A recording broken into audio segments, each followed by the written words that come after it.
My name is Sébastien Godinot at WWF European Policy Office. I'm economist there and head of our sustainable finance team. So our views on how to make to mainstream sustainable finance. I mean, I've structured them in 5 pillars, and I will quickly go with you through the 5 pillars. If I know how to do that. Just as a starting point, WWF was part of the high-level expert group on sustainable finance last year with Pascal Canfin, who is the CEO of WWF France, and I was his Sherpa in this in the HLEG, attending the plenaries and working group, thematic working group discussions. And as a result, we strongly support the recommendations from the HLEG and think they should be fully implemented in the EU. So now moving to the first pillar, we think is key. Actually, it was already mentioned partly by Ugo Bassi. There are 3 elements we think create the enabling conditions to mainstream sustainable finance. The first one is on disclosure, ESG disclosure, sustainability disclosure at corporate or portfolio level for different companies and in financial institutions. Also at product level, for example, the HLEG recommended to disclose the climate alignment of benchmarks. Not only, and a last element that is important is that in our view, disclosure should target the mainstream, not only the green niche. Again, the HLEG recommended to disclose sustainability impact of all retail funds, not only the green funds. So the Commission started with the green funds. We think there is really some room to expand this.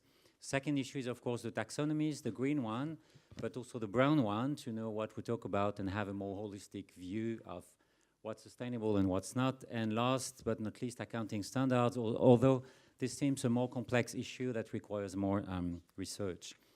So this is an example of disclosure at portfolio level. WWF did an initiative from last year with the 100 largest asset owners in Europe. And that's about assessing the climate alignment of their public equity portfolios.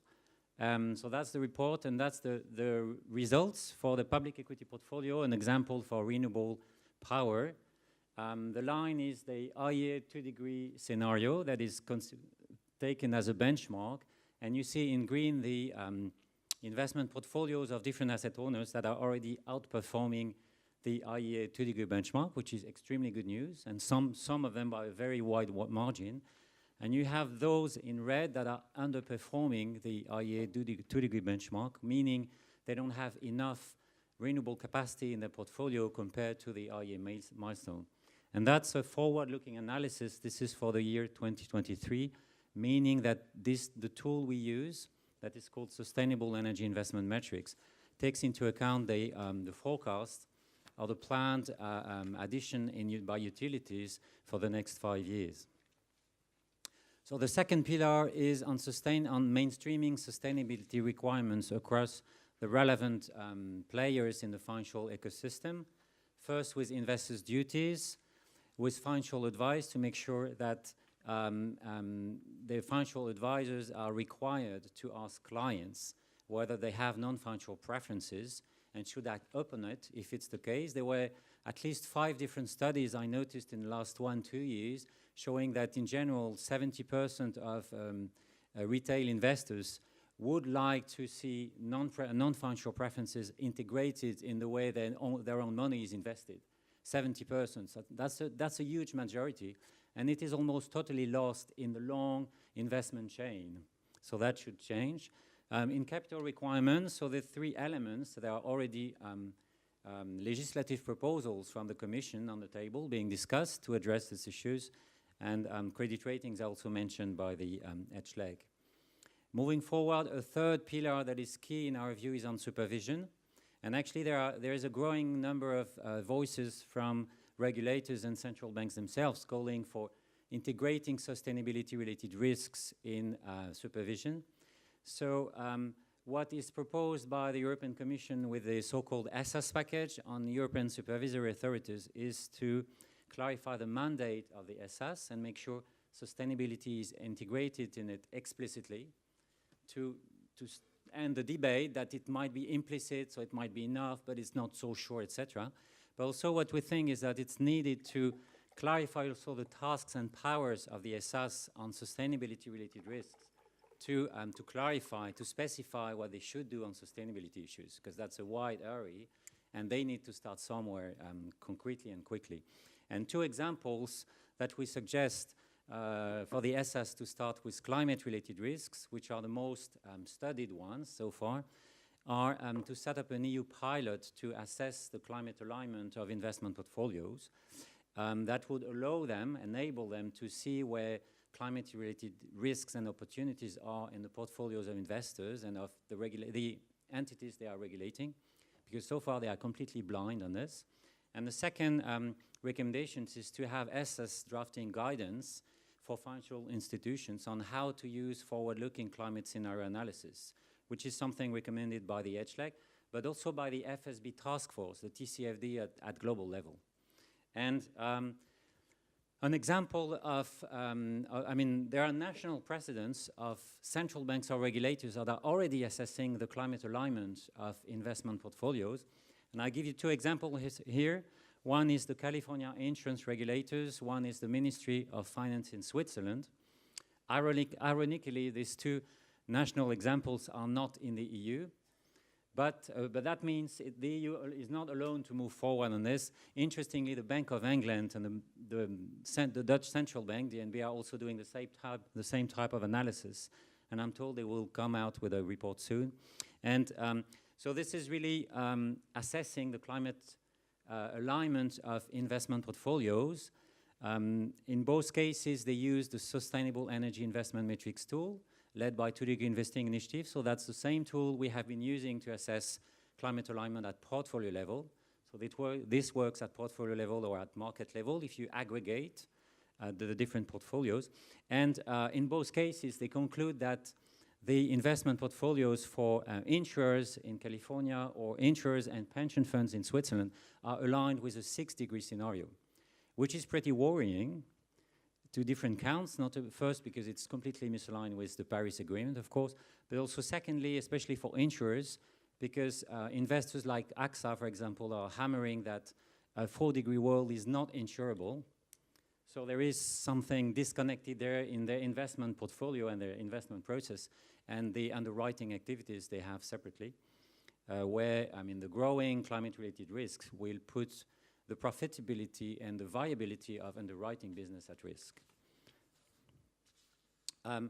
Another interesting element, the Banque de France recently came up with an ambitious speech in the first high-level conference of central banks and financial regulators on climate in Amsterdam in April.